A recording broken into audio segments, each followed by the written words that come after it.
Së shpejti nis rekonstruksioni i Pallatit të Sportit Tamara Nikolla në Korçë. Lajmi është bërë ditur nga nënkryetaria e bashkisë Benila Themeli, e cila tha se ky rekonstruksion është pjesë e qasjes politike të bashkisë për të afruar qytetarët me sportin. Së shpejti do të fillojë dhe rekonstruksioni i Pallatit të Sportit, duke bërë një hap tjetër në këtë qasje politike që ne kemi në fakt, për të rikthyer të rinjtë dhe qytetarët në sporti, për të mbështetur ekipet dhe sigurisht për t'i orientuar qytetarët drejt një jete më të shëndetshme.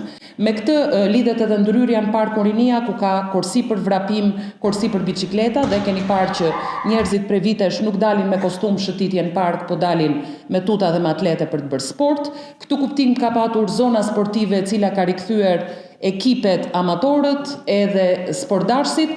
Këtu kuptim ka dhe vëmendja e veçantë që i kemi kushtuar terreneve sportive në lagje edhe në shkolla. Pallati i Sportit Tamara Nikolla në Korçë është ndërtuar në vitin 1975. Prej atëherë janë bërë disa ndërhyrje të vogla mirëmbajtje, por e gjithë godina është e jetë amortizuar, duke pasur një nevojë urgjente për ndërhyrje dhe rikonceptim në mënyrë që të shërbejë ekipeve sportive të qytetit të Korçës.